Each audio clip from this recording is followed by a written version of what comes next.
Écoutez Sichot Relexet Vav, cinquième Sicha sur Parashat Toldot. À la fin de la paracha, une fois que Yaakov il a récupéré les bénédictions de Yitzhak à la place de Esav, pour fuir son frère, il va écouter ses parents, il va à partir pour Padan Aram. Et là-bas, il va se marier avec Rachel et Léa. Et dans cette fin de paracha, on a trois versets sur lesquels on va s'arrêter ici. Et ces trois versets-là, c'est les suivants. On nous dit que Esav a vu que Yitzhak a béni Yaakov et qu'il l'a envoyé à Padan Aram pour prendre une femme, parce qu'il lui avait dit ne prends pas une femme kénaanite. Ensuite, on a un deuxième verset qui nous dit Yaakov a écouté son père et sa mère et il est parti à Padan Aram. Et ensuite, on a un troisième verset qui vient et qui nous dit encore une fois, on répète, Esav a vu que les filles de Kénan ne plaisaient pas à son père. Et sur le deuxième verset qui est au milieu, que Yaakov a écouté ses parents, Rashi vient nous dire la chose suivante. En vérité, ce deuxième verset, c'est la suite du premier. Que Esav, il a vu que Yitzhak, il a béni Yaakov, qu'il l'a envoyé à Padan Aram, que Yaakov, il a écouté, que les Canaanites, elles étaient mauvaises aux yeux de... elles ne plaisaient pas à son père. Et lui aussi, il est parti du coup prendre des femmes, des enfants d'Ishmaël. A priori, ici, Rachid ne nous a absolument rien expliqué de plus que les versets eux-mêmes. Alors c'est vrai, le deuxième verset non plus, il nous apprend rien. Il nous dit, Yaakov, il a écouté ses parents, mais déjà dans le premier verset, on nous dit, Yitzhak a demandé, et lui, il a été. Donc, même le deuxième verset, il est en trop. Mais en vérité, Rachid, pour expliquer quelque chose qui est en trop, il nous explique des choses qu'on sait déjà.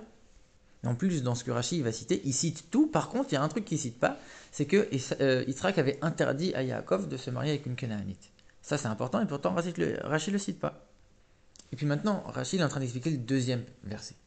Donc dans le deuxième verset, Esav, il n'est pas encore parti chercher une femme chez les enfants d'Ishmaël. Donc si Rachid est en train de te dire, le deuxième, c'est la suite du premier. Alors, tu as envie d'énumérer, très bien, mais énumère que jusqu'à ce stade-là. N'énumère pas ce qui va se passer dans le verset d'après. Et c'est pas seulement qu'il va énumérer toutes les choses que lui, il a vues et qu'il a compris. Rachid termine même en nous disant, et effectivement, même lui, il a été pris de prendre une femme, une fille d'Ishmaël. Mais pourquoi tu me dis ce qu'il a été faire? On est en train de dire qu'est-ce qu'il a vu, qu'est-ce qu'il a compris. Très bien. Mais jamais on n'a parlé de ce qu'il avait fait concrètement. Mais si Rachid le mentionne, ça veut dire que c'est pas seulement quelque chose en trop, ça vient nous faire comprendre quelque chose en plus. C'est pour ça que Rachid le rajoute, ça on va le voir. Donc on comprend pas très bien qu'est-ce qui se passe ici, pourquoi la Torah elle répète, pourquoi Rachid a l'air de répéter aussi, et c'est ça que l'Orbi va expliquer ici. Pour comprendre tout ça, il faut déjà comprendre pourquoi il y a écrit dans le premier et le troisième verset deux fois Esav a vu.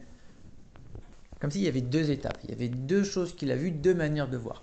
Et ça, on va le comprendre avec une autre explication de Rachid dans la paracha de la semaine dernière, dans Vayera. Paracha d'il y a 2 semaines, pardon. Dans Vayera, quand Abraham il accueille les anges, on nous dit deux fois il a vu les anges de loin, il les a vus et il a couru. Et Rachid nous dit pourquoi deux fois. D'abord, il les a vus, et deuxième chose, il a compris qu'ils étaient là-bas et qu'ils n'étaient pas en train de partir, donc je vais aller les voir moi-même pour les accueillir. Donc une première fois, je vois, une deuxième fois, je comprends ce qui se passe. Et ici, c'est la même chose. D'abord, Esav, il a vu ce qui s'est passé, il constate des événements qui se passent sous ses yeux. Deuxième chose, il a vu, c'est-à-dire il a compris, ah, moi aussi je dois faire pareil. Ça veut dire que les femmes qui sont kénanites que j'ai prises ne sont pas bonnes, je vais aller prendre une femme parmi les enfants d'Ishmaël. Mais en vérité, même ça, c'est en trop. Parce que la Torah, elle aurait pu nous parler seulement du deuxième, de la deuxième fois, la deuxième étape où Esav, il comprend. On aurait pu nous dire directement, Esav, il a très bien compris que c'était pas bien, il a été prendre une autre femme.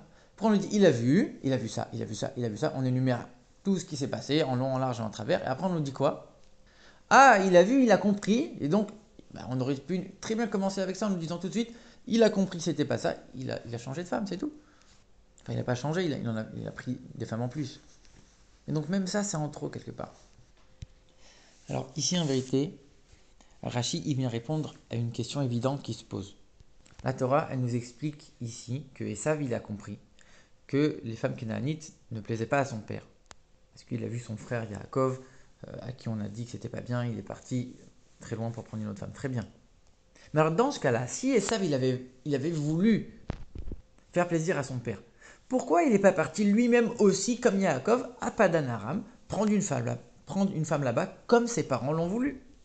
Ok, il a très bien compris. Les femmes kénaanites, elles ne plaisent pas à mes parents. Ça, c'est la première étape. Yaakov, il n'a pas pris une femme kénaanite. Moi, j'en prendrai plus qui soit de Canaan. Très bien.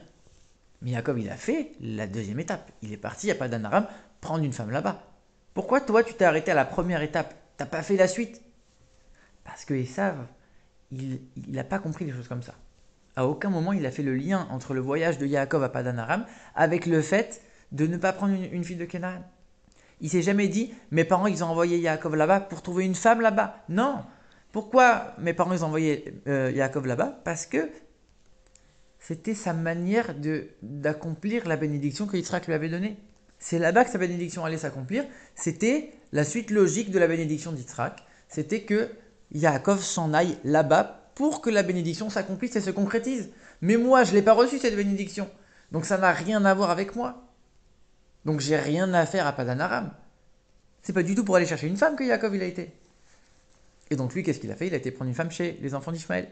Donc en vérité, les deux fois où on nous dit Esav a vu, Esav a vu, la première fois, c'est quoi qu'il a vu? Il a compris que lui, il ne devait pas aller à Padan Aram. C'est ça qu'il a vu la première fois. Et la deuxième fois, qu'est-ce qu'il a vu? Il a vu que fallait pas prendre une femme Kénaan, donc je vais aller prendre une femme chez Ishmaël. Maintenant, on comprend pourquoi Rashi s'étend tellement dans cette explication ici. Quand on nous dit, dans le verset du milieu, on nous dit Yaakov a écouté ses parents. Et Rashi, il cite tout. Par contre, il ne cite pas. C'est quoi qu'il a écouté?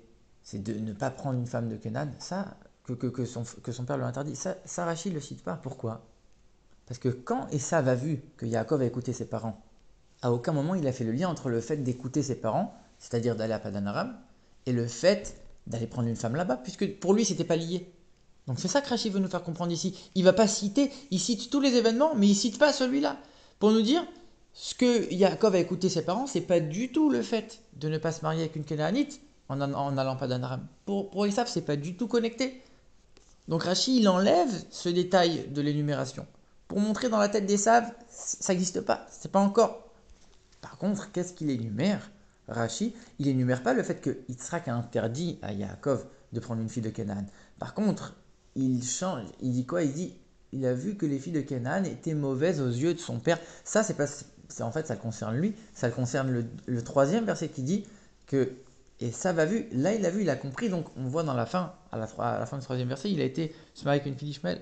Et c'est pour ça que Rashi change l'ordre. Parce que Rashi dit quoi? Il dit, il est parti à Padan Aram et il a vu aussi que quoi? Que les filles de Canaan ne plaisaient pas à son père. Mais en vérité, c'est l'inverse. On aurait dû dire les filles de Canaan ne plaisaient pas à son père, donc Yaakov est parti à Padan Aram. C'est-à-dire que pourquoi? Pour trouver une femme là-bas, c'est normal. Mais ils savent encore une fois, c'était pas du tout clair dans son esprit, c'était pas du tout lié.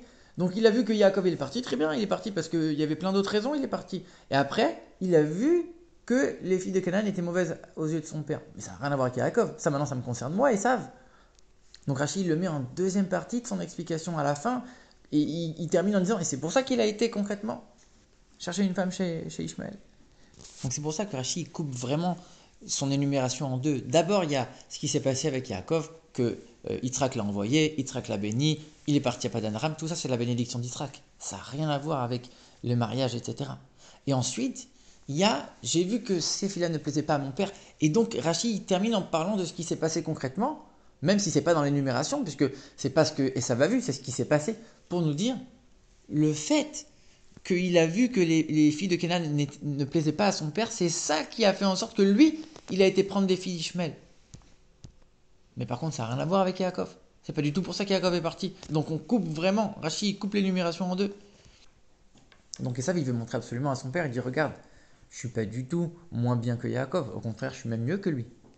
Parce que toi, tu as eu besoin de lui demander de partir, parce que tu lui as demandé de partir, alors forcément, il va prendre une femme dans le pays où il est parti.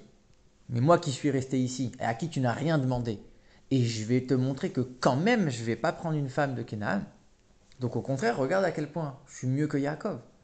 Donc en vérité, on comprend très bien pourquoi ce deuxième verset, il vient répéter quelque chose qu'on savait déjà, et pourquoi Rashi, il s'étend tellement sur cette explication en répétant des choses qu'on connaît, pour nous faire comprendre un petit peu qu'est-ce qui s'est passé dans la tête d'Esav ici, et comment il a compris les choses de travers.